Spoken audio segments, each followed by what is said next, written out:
Welcome to the September 18th, 2014 Tree Advisory Commission. This is our adjourned meeting. It is not our regularly scheduled meeting, but we are fortunate enough to have a speaker here with us today, so we accommodated them. We'll do some introductions here. I'm Heather Hammer and chairperson. Molly Trandall Nelson. Floyd Alwyn. Tom Schmitz, Park and Recreation Director, as an advisory member of the commission. William Swanson, also an advisory member, and with the Public Utilities. Thank you. I will entertain a motion to approve the September 18th agenda. I move to approve that. Can I get a second? I'll second it. Any discussion? All those in favor? Aye. Aye. Aye. Motion carries. And then we'll need to entertain a motion to approve the July 3rd minutes. If you've had a chance to look those over. Yeah.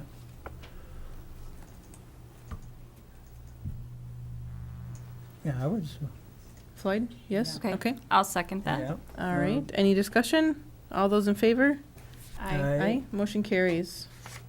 In new business, we are going to actually start with Ellen Van Cura, item number D, in the Buckthorn Removal Volunteer Program update.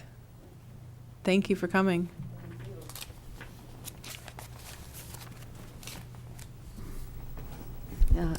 Thank you for inviting me or allowing me on the agenda.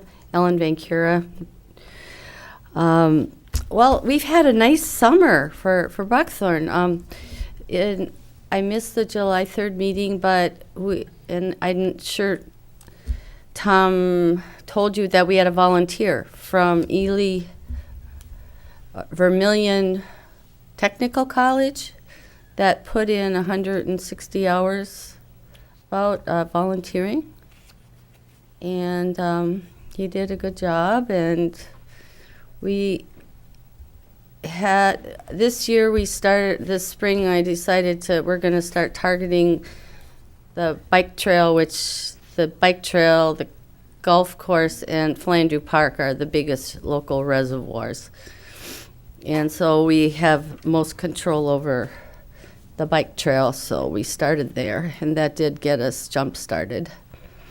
And then in the very end of June, we got approved for a $1,200 grant through Alina Healthy Neighborhood Initiative. They have a certain amount of money that they dole out every year to the cities where there is an Alina facility. And I applied for it, and we received $1,200. They required that we hold 6 sessions. And so we did. I got together with Tom, and Tom and I hashed it out. We really didn't know what we were doing, actually. We're just making things up. And it didn't turn out like we envisioned, except we shouldn't have had any vision because we didn't know really what this was going to turn out to be. But I think it's been a fabulous success. There was a little ditty in the paper today on the group that won it this week. And we have removed a tremendous amount of female buckthorn trees from the I think our count just for the challenge is over 500 female huge buckthorn trees. A few little ones, but they're very mature trees. So it's been really nice. It's good exercise. Yes. Then in between, we did, with the help of Nate, we cleaned out the KNUJ, where they're on the way to the treatments, or I don't know what that street is called. They had a buckthorn infestation, and it's private property. I called them. They said, oh, yeah, go ahead, and they removed it. So that was nice. We cleaned that out. There was a lot of female trees there. Also did 10th South on my own. Tom wanted he's done a lot of work on Minicon Park this summer, and we cleaned most of the obvious female trees from that area. That looks really nice if you haven't been to Minicon Park lately. And then the bike trail, which is crazy nice looking. Lots of work to do, but never thought we'd get this far, so. So where we go from here, I don't know. The challenge is over and the volunteer is gone, but we'll keep working. Anything else? No, thank you for your hard work. Yeah, you're welcome. It's fun. I think we can move on now to our presentation. This will be presented by Mr. Mark Schnobrick and his guest Kirsten. Yes, and Chair and Commissioners and guests, I'll go ahead and introduce a few things. If you look at your computer, there's the tab of the Minnesota Green Corps tab. There's a number of pages of information in there that I've pulled off the Minnesota Pollution Control Agency's website with information about some of the past host sites and some of the past projects. So you do have a fair amount of information there on your computers. And then I'd like to go ahead and introduce Mark Schnobrick. Mark is coming down from Hutchinson today, and he's past forester for the city of Hutchinson for many, many years, and a vast, diverse background in forestry and urban forestry, and great experience with this program. And so, Mark, continue with your introduction of yourself, and then the participant that we're looking forward to hear from. Right. Well, thank you, Tom, and thank you, Commission, for allowing us to come and speak. Tom and I have been speaking off and on with some of talking forestry issues, and this Green Corps program came up and was actually a part of Hutchinson took part of it last year. I've been gone from Hutchinson for a few years now, but I just saw an opportunity here that maybe New Ulm should be made aware of it. There's another round of applications coming out. Kirsten Taggart will be speaking to you very shortly on what she has done in Hutchinson, one particular program. I think Tom's maybe giving you a little background on what the Green Corps is. It's funded through the PCA, Minnesota Pollution Control Agency. Mm-hmm. So it's a lot of different components here. She worked with the DNR very closely, and there are different facets of how these dollars are used through PCA, and one of them is green infrastructure, and that is the one that Kirsten will be presenting to you now. And I guess I won't keep you any longer. Kirsten will explain her project, and sit back and see what it did for Hutchinson, and something possibly to think about for you for the next round, which will be starting in 2015. So something, it's never too early to start thinking about things. So I'll let Kirsten take over, and she can present her program as to what she did up in Hutch. Yes, so as Mark said, my name is Kirsten Taggart. Again, thank you for, having us come in and kind of share this Green Corps program with you. Kind of a little bit of a background. I served as a Green Corps member in the city of Hutchinson from September 2013 to August 2014. So I just wrapped up my service. And it was a great experience, I think, both for the community and also just individually for myself. The program is very focused on professional development, so as a member, that's a really good thing. However, it really pushes the member to get in the community, become involved, go to city council meetings just to kind of see what's happening in the city. So today I'm just going to kind of share a little bit about the Green Corps program. And it sounds like Tom had kind of provided a little information, but I'll try and, briefen that up for you. And then also I will go over briefly what I did with the city of Hutchinson, kind of what my project was focused on. And I'll give you a chance, if you'd like to, answer questions at some point throughout this. So the picture shown up on the screen there is the past 2013-2014 Green Corps members. There were 28 of us who served across the state of Minnesota. I was one of the greater Minnesota people in Hutchinson. However, a lot of our members, about 2/3, will serve in the cities.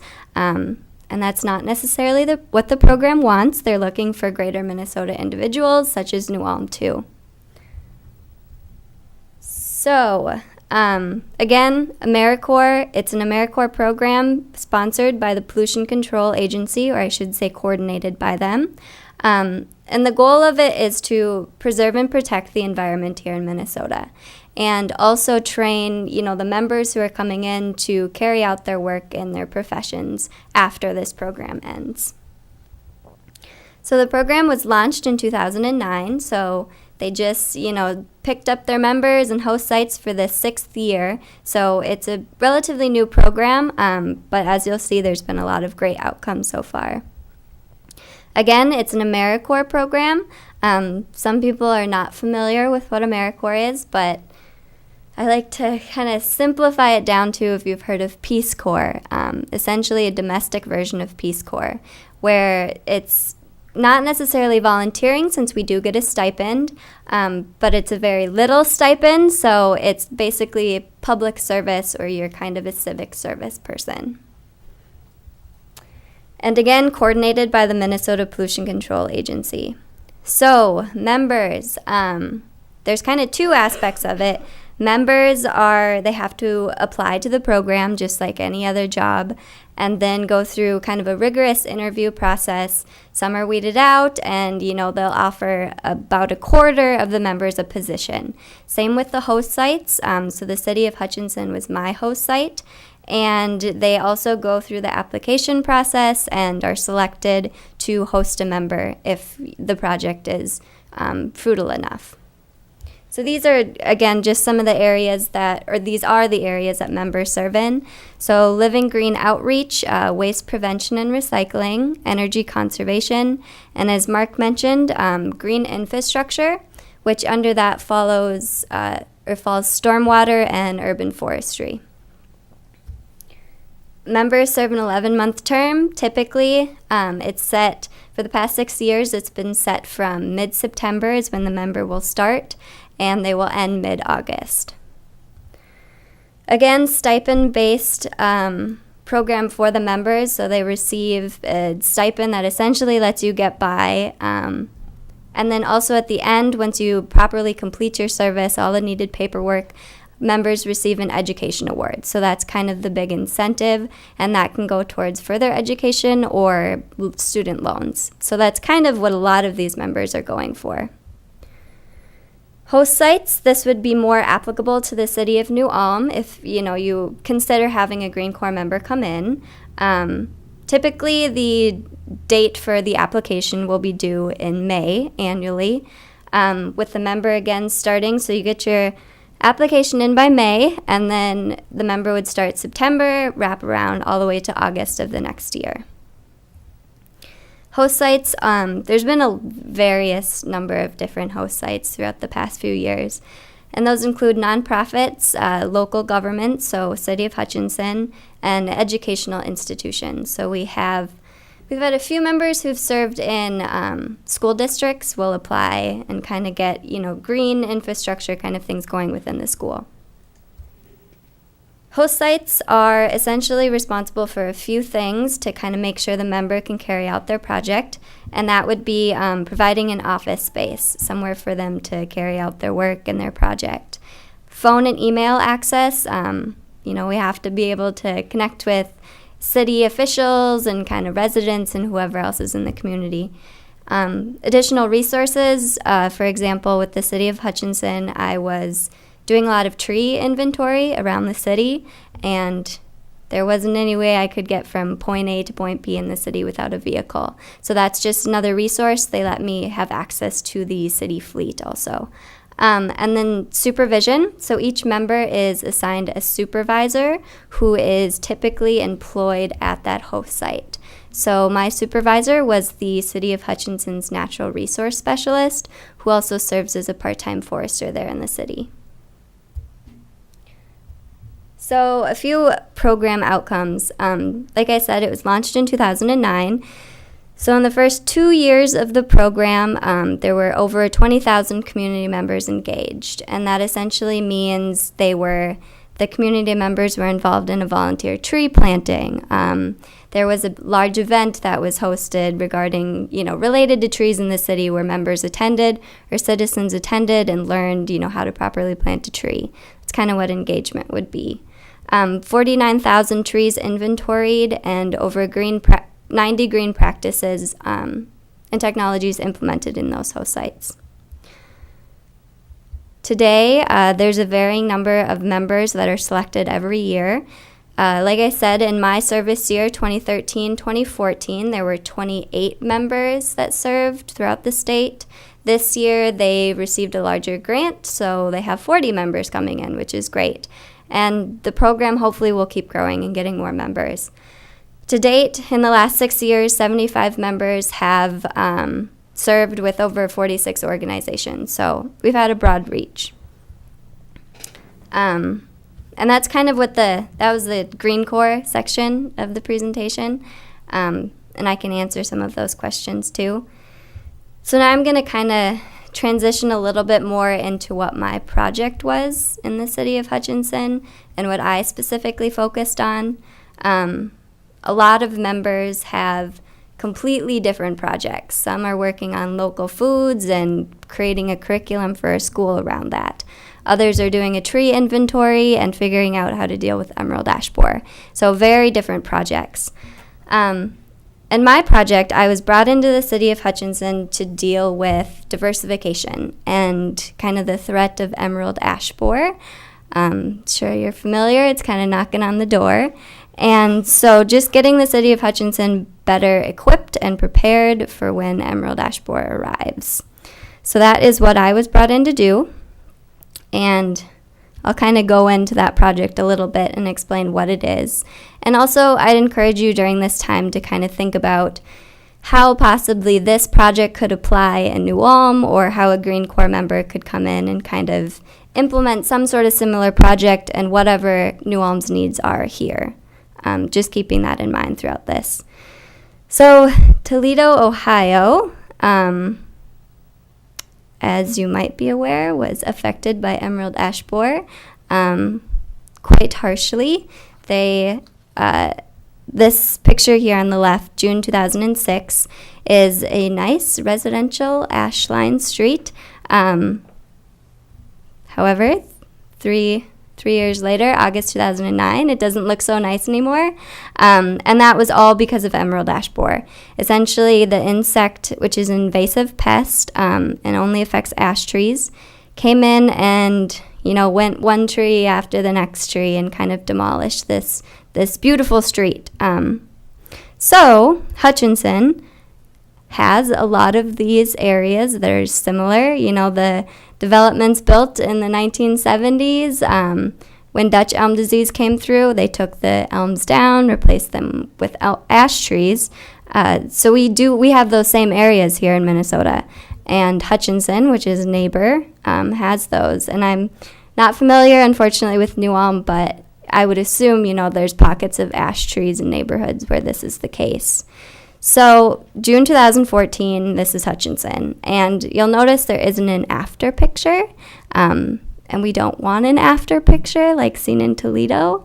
So this is kind of what I was focused on, and looking at these areas where there was high population of ash and figuring out how can we go in and diversify these neighborhoods or these areas where a lot of ash are represented without, hugely impacting the canopy, but making sure we're prepared for emerald ash borer. So when I got to the city of Hutchinson, I had never been there before when I first started my project. So it was a lot of driving around and kind of figuring out what did the trees look like, what were we dealing with, and then laying out a map and kind of looking at the map, looking at the neighborhoods, asking my supervisor where are ash trees, and kind of trying to break down where the species were in the city. And this is what we had come up with after, finishing that inventory in the city. And as you can see, green ash is the #1 species in Hutchinson. which is often the case in a lot of towns kind of around here in Minnesota. But not by a lot. I mean, it's not an outrageous percentage of green ash, but it is number one, so that's what to note. And so this project, I should note, focused only on publicly owned trees. So that was boulevard trees, park trees, and any trees that were in the alley or kind of along city-owned parks or parking lots. So roughly 8,200 boulevard trees are in the city of Hutchinson. Of those, roughly 1,700 are ash species, and that's including, green ash, white ash. We don't have blue ash, but black ash was there. And so that gives us a number of 20.3% of the total boulevard trees were ash species. Again, not a crazy number, but just one to be aware of. So this is kind of, once that information was put out there, that this is the percentage the city is dealing with, this is what we came up with as kind of a plan or a project for the next 10, 15, 20 years or until Emerald Ash Borer gets there. So essentially, the Forestry Diversification Project is what it was coined. And it's a forest management plan that seeks to reduce the percentage of boulevard ash to less than 15% of the total boulevard tree species. So keeping in mind the magic number of 20.3%, that is over 15% obviously, so we wanted to get that 20.3% down below 15 to prevent that. So kind of the project approach and how are we going to get the 20.3% below 15? First of all, like I said, laying out a map, looking at the neighborhoods where ash trees in the city. We devised 49 project areas, and in those areas, calculated the percentage of tree species using, the city of Hutchinson already has kind of a ArcGIS database tree inventory, but just, vamping it up and making sure everything was correct. So once those calculations were kind of figured out and we knew what species were in what areas and how many of them, we kind of divided it into two different separate corners, essentially. Areas with less than 20% ash species, there will be no diversification needed in order to get that 20.3% less than 15. However, in areas that had more than 20% ash, diversification was needed. And in this case, the city of Hutchinson, diversification, what's it mean? Essentially, going into those neighborhoods with a lot of ash trees, noting those that are in poor condition for removal over the next, however so many years, and then they would be replaced by an alternative species that was already in the city and known to do well there, but just less represented. So this is kind of what the map turned out to look like. The green areas are park spaces. Areas that are outlined kind of in the darker shade, there's little shapes, big shapes, all different kinds of shapes, but those represent the 49 project areas. And those were devised kind of on how many trees are in a project area. We roughly wanted 200 trees in one project area, and then also if there was a high percentage of ash in that area, we'd kind of split it into two different separate project areas. Just budget, that's why that happened. So then kind of stepping back a little bit, once those areas were developed, we went to the tree board, which essentially would be the same thing as tree advisory, and the mayor and city council, and asked, how do you want to prioritize these areas? Where should we start diversifying our trees? And it was decided areas that were of high visibility. So, if there's a softball field where there's a lot of games played in the summer, that would be a high visibility area. Or the Highway 15 corridor that goes right through Hutchinson, another high visibility. Also, it was very important to focus on areas that had a high representation of ash trees. So that was kind of how we prioritized and figured out where we were going to start. Second, cities have budgets. You only have a limited amount of money and time, so we decided to do one project per year, which essentially would be removing 30 trees and replacing them in 1 year. So it's definitely a long-term solution. But, you know, it kind of gets you moving before Emerald Ash Borer gets here. And then third, contractors carry out all removals and replacements in the city. So the city essentially picks what project, sets it out for a quote, and from there they just supervise the project and have the contractors carry that out. Fourth, we dedicated park and boulevard trees separately and kind of how to diversify those. Boulevard trees, you know, you have a limited amount of space. You take out a tree, you put in a tree. In the parks, we had a lot more open area where we didn't have to remove the ash trees. We could just simply add, you know, plant more trees in that park to increase the diversity. And also in the parks, we decided to use volunteers as much as possible to also cut down on some of the money for man hours and all of the equipment that you'd have to use. Lastly, community outreach and education, absolutely essential in this kind of situation. Hutchinson, I talked to council, I talked to the tree board, civic groups, schools, kind of anyone that would listen. And I think for a Green Corps member, that is something they push. They want you to do a lot of education alongside whatever project you're doing. So I will kind of leave you with, take it with a grain of salt. That was my project in the city of Hutchinson, and it's definitely a model that potentially, if other communities are interested, could kind of figure out how it would work within their community. Regarding the Minnesota Green Corps program, my experience was great, and I think it's a good program for communities who might not have it in the budget to hire someone, you know, part-time or full-time to carry out some of these projects. It is only an 11-month term. However, you can hire a Green Corps member after. That's always a plus for us. And so just being aware, you know, it has to be a project that would be able to be done within 11 months or carried out by someone else within the city after they're done. So I can leave this contact information up here. I would, you know, suggest I'm not with the city anymore, so if there's questions, I don't know if Mark is going to be available, but kind of, you know, I'm willing to answer questions outside of today, but you have to share my contact information a different way. So I think that is all I have. Thank you.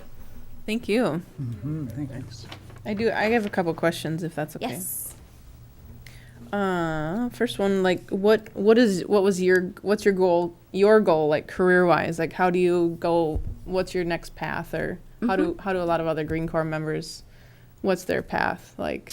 Yeah, I would say quite a few, at least a little bit less than half of the Green Corps members get taken on by whatever host site they served with. That's the lucky situation. In my case, they didn't have it in the budget to move forward, and so I'm kind of sharing what information I gathered with this from the city of Hutchinson with other cities, for example, today. As far as career-wise goes, a lot of individuals stay in the environmental field. It is an environmental AmeriCorps program, and you make a ton of connections in Green Corps. So some get hired by other members' host sites. Some totally move out of the state and are done with things. And others made a connection and they know someone who knows someone that can hire them. It's kind of how it, I guess, played out. Sure. Kind of along those lines, I was curious, the background, like education background, like are the Green Corps members recent college graduates in that field? Green Corps members, so you have to have at least 2 years of college completed or be a college graduate, essentially. And for the most part, the members are going to be in their 20s. There was a few older members, but most of them are recent college graduates. And they don't, the nice thing is for urban forestry, you don't have to have a background in urban forestry. It's more, your experience is somewhat relatable to what the project is. I have a question about funding. Do you know what the city of Hutchinson used to fund the tree replacements, or? For the project specifically, the city of Hutchinson had kind of a fund set aside where taxpayers did, gave so much money per check in order to, put it aside into a fund that would grow. And that's what the city of Hutchinson's using to fund the diversification project. Beyond that, I wasn't involved in a lot of the funding stuff with them. Okay, thank you. Mm-hmm. Do you get to pick your project that you're most comfortable with, or basically it's, say the city of Hutchinson said, we need this project done, and then the 28 Green Corps members decide who goes where, or how does that work? It's somewhat of a confusing process because there's a lot that goes on, but the Pollution Control Agency essentially picks 28 members or whatever their grant is funded for. And then they also will have to pick 28 host sites. And from there, the members are given an option to select their top 3, I think, projects within a specific area. Usually a member will say, I want to be in urban forestry only, or I want to be in urban forestry and local foods. And then from there, the Pollution Control Agency kind of works their magic and sees, I think this member would be a good fit for the city of Hutchinson urban forestry. And of course, the member can say yes or can say no. But that's kind of how this Pollution Control Agency essentially decides in the end which member goes to which host site. Mm-hmm. And I will add to that, the host sites are responsible for submitting a project proposal when they apply to the program. So there already has to be some sort of need that they want to accomplish, but don't have the funds exactly for it. Okay. And it doesn't necessarily have to be a project Okay. or really developing a program or anything. It can be just, implementing green practices for the city, increasing recycling rates at the parks or energy conservation, changing light bulbs, that kind of thing. Thank you. Mm-hmm. How long were you in Hutch? I served 11 months there, Okay. so just about a year. From when to when? Mid-September of 2013 to mid-August of 2014. Mm-hmm. What funds did the city have to pay for having this service? Mm-hmm. So the host site doesn't have to pay anything to the members. Members are given a stipend from essentially AmeriCorps, which the grant is through, and the host site is only responsible for providing a space for them to work in, phone and email access, and then also the supervisor. So there has to be an individual dedicated to kind of supervising that Green Corps member. There is an in-kind that the host sites complete saying how much money they spend on just those resources, but I'm not exactly sure what the figures were for Hutchinson. Okay. I might have one quick question, Chair, members, and Kirsten. Can you tell us a little bit about your professional and educational background and personal experience related to this work? Yeah. So I graduated from the University of Minnesota in May of 2013, which seems quite long ago now, in urban studies and sustainability. So I did a little bit of work kind of in the environmental field during college. I was actually employed at the Pollution Control Agency during college as a student worker, and so I kind of had my foot in the door there. And then I was introduced to the Green Corps program because I was working at the Pollution Control Agency and decided I'd try my hand at urban forestry and went out to Hutchinson, and it was a great experience. Like I had said, the program is really focused on professional development, so members are able to spend some of their time as a Green Corps member going to trainings and workshops that will benefit them at their host site. And if, they don't know some information, there's always workshops and funds available in order for them to do some trainings. Also, you meet a lot of people that otherwise you would not have met, and you kind of are able to do things that otherwise, with not very much experience, you wouldn't be able to do. So, like, I was managing a forestry project, which without the background is something I wouldn't have ever been able to just jump into. So you get great experience and you meet a lot of people. And then while I'm talking, I will add Green Corps members have to serve 1,700 hours within that 11 months, which essentially equates to about 40 hours a week.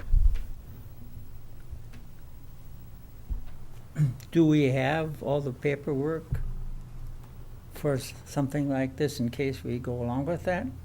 Do we have all the paperwork? Commissioner Alwyn and members, it's on the website, on the PCA website. I don't think the actual application time frame has opened yet, but it's something that the commission, if they want to move forward with something like this, they would need to act, within the next meeting, I would imagine, to prepare an application and so on. I kind of have a two-part question. What was the biggest challenge that you faced coming into a city and working with the city, and then what was your greatest satisfaction? Challenges, I think there was a few, of course, but coming in as someone who's only going to be there 11 months, and people around you know that, and a lot of people had already worked together for quite some time, so trying to kind of infiltrate the group of people and the city staff, and getting to know people within an 11-month time frame, knowing you're leaving, was kind of difficult. And at the same time, you want to get your project up and running, and you have so much time to do so, but at the same time trying to create connections with people so that you can work well together was difficult. But in the end, it turned out to be great, and I definitely have some connections I'll be keeping from kind of the city staff and who I met. As far as kind of a home run or what we did really well at was laying out a diversification project in a few months and going to council, and thankfully it was approved. Tree board approved it, and moving forward with the approval, we actually implemented the first project this summer. So it was a very quick turnaround for us.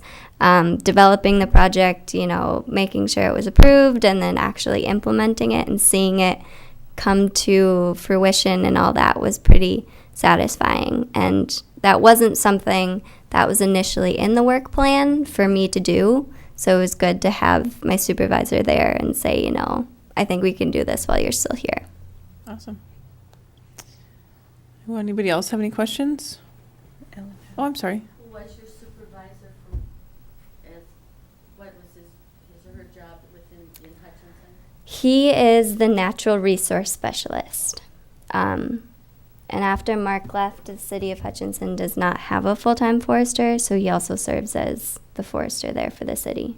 Did you commute, or did you find an apartment, or is your stipend enough to Yep. feed and house you? I did live in the city of Hutchinson, and I would say for the stipend, you have to be careful and you have to be wise about what you have as far as, making sure you can get housing and all that. There is a lot of good resources the Pollution Control Agency provides to help on that end, but most members are able to find some sort of housing within their community. What is your plans for the next, if you want to say? Yeah, kind of what I'm doing next. I, depending on funding, of course, that's always what it comes down to, will be starting work at a nonprofit, environmental nonprofit in the city's Conservation Minnesota is what it is. So it's kind of the next thing for me.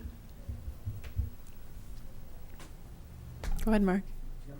Just a couple of notes to take home with you here. Do you want to come up to the? Thank Yep. you. Yeah, I can. you can see I had the fortune to go to a presentation by Kirsten and some of the other Green Corps members who and their projects. And I was going to show, I didn't have a chance to show Kirsten, look at that quick and see if that was that the one she did? Yep. Okay. I want to make note, you can see the quality of the people that come out of this. So obviously PCA is doing the right thing in interviewing these. And I thought, well, maybe Hutch lucked out and got somebody who had something going on and was doing very well. Because I had nothing to do with this. This was put on by my descendant, I guess you could say, who's taken the program. But some of the other participants got a project. One was actually in the Conservation Volunteer. It's dealing with cottonwoods, which New Ulm is familiar with, and the problem with cottonwoods. But it's just showing you the degree of projects that go on. And the one that Kirsten completed, Ken Holman from the DNR, has actually looked at that project and she went into quite a bit of detail there for all of you, and it's even more detail if you get going again. But they thought that project was good enough that they're going to maybe implement that and try to promote that across the state of what Kirsten had put together, her and Michael Baugh in Hutchinson. And some of your questions regarding funding, Hutch was lucky enough that they had set aside dollars for Emerald Ash Borer derived from, they used to have still do a curbside pickup, recycling. And when they initiated that, they had a $1 credit, I think. If you put your bin curbside each week, they would come by with a gun, a bar gun, one of those that you have at the grocery store, and boop, you would get then off your refuse bill, because refuse in Hutchinson was coordinated through the city. But that's how the funding started. And the mayor was impressed enough with the forestry program and Emerald Ash Borer that he convinced the council to dedicate the whatever that's budgeted for the reimbursement for recycling went into the Emerald Ash Borer diversification or future Emerald Ash Borer program. So that's where he wondered where the funding comes from. Hutchinson also gets dollars through their local utility, like you do, like New Ulm does, at maybe a little greater percentage, but that's where some of the funding comes from in Hutchinson. But I was just a couple of comments I thought I'd throw in there. So, Well, thank you. That was great information. Thank you.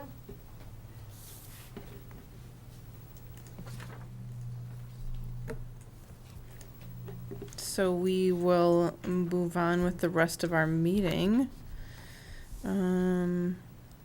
Kaler is not with us today. So we won't be getting the tree reimbursement program update or the budget update today. Well, excuse me, Chair and members, there is the tab there on your left, the bookmark tab, the reimbursement program.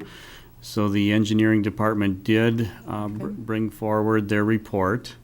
It's page 19 of the 22-page packet. So you kind of see what reimbursements have been taking place and what the budget looks like at this moment. And I can try to answer any questions if there's any particular questions.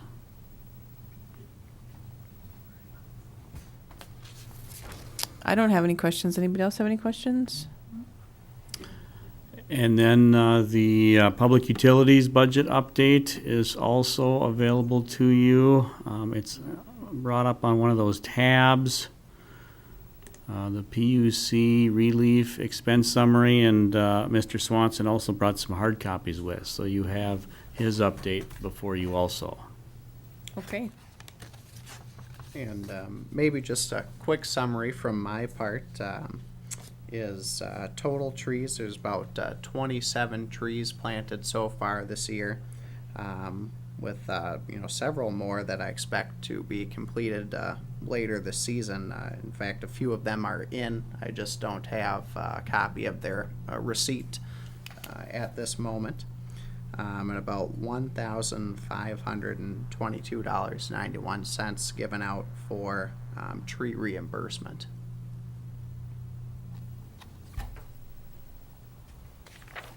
Thank you. Anybody have any questions for Mr. Swanson?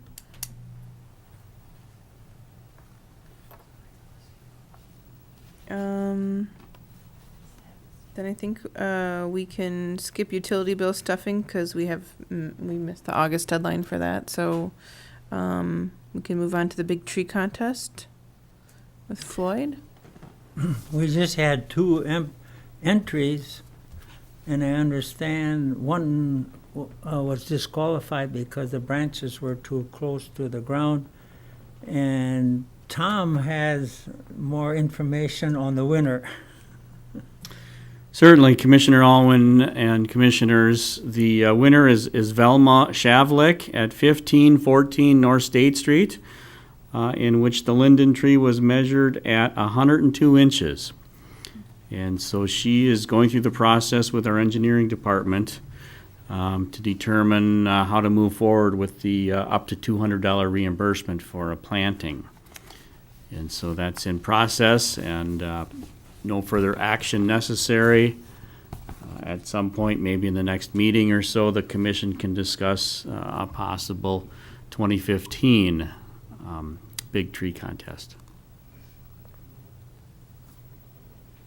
Okay, thank you.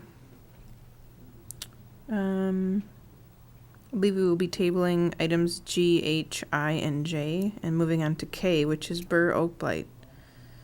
And Mr. Schmitz might have a presentation or some information Just a to little give bit us. of information, yes. Chair and members, Jeff Anderson from the engineering department, one of our tree inspectors, Jim Huffmeister and myself from Park and Rec met with a local vendor who's an certified arborist, and looked at some trees, some bur oaks at Herman Heights Park, Nels Park, and South Park.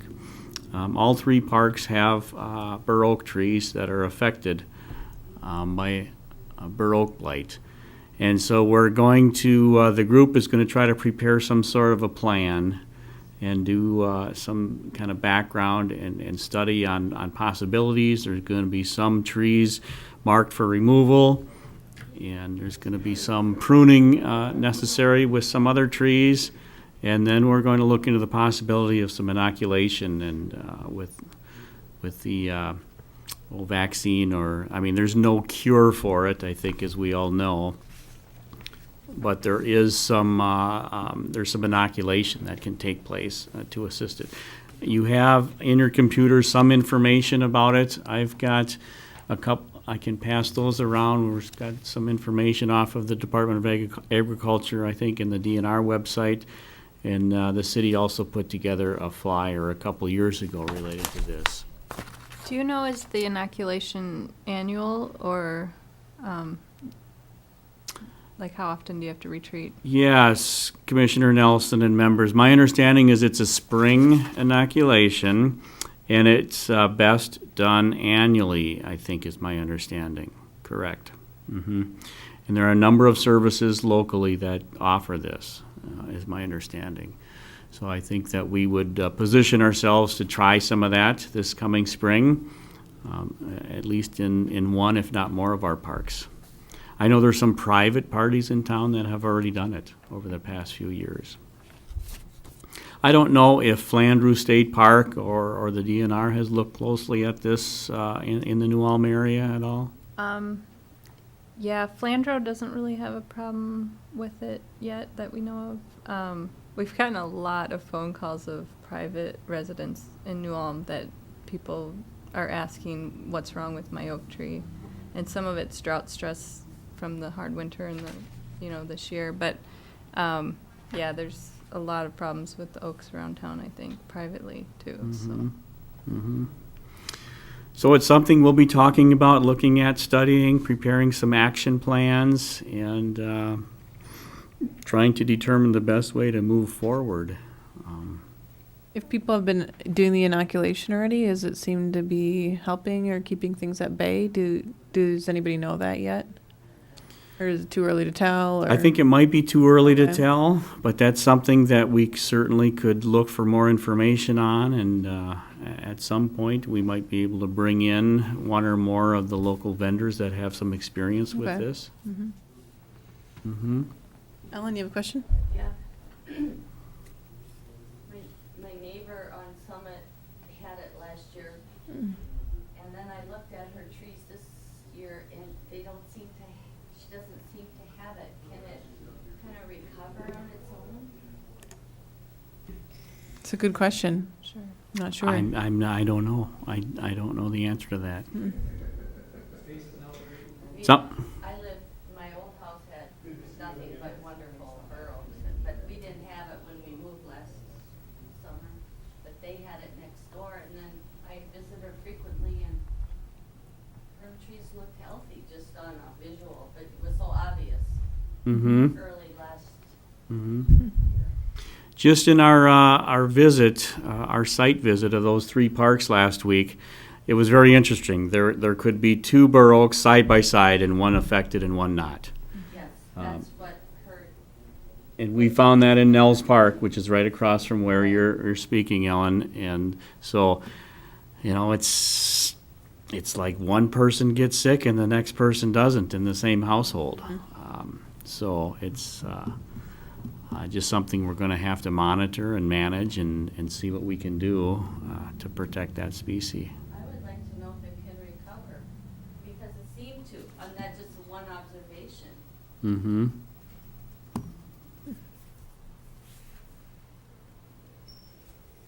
Anybody else have any more questions about the bur oak blight?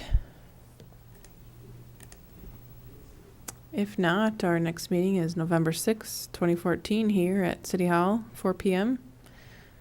Can I get a motion to adjourn? I move that we adjourn. I'll second All those in favor? Aye. Aye. Motion adjourned. Meeting adjourned. Thank you, everybody.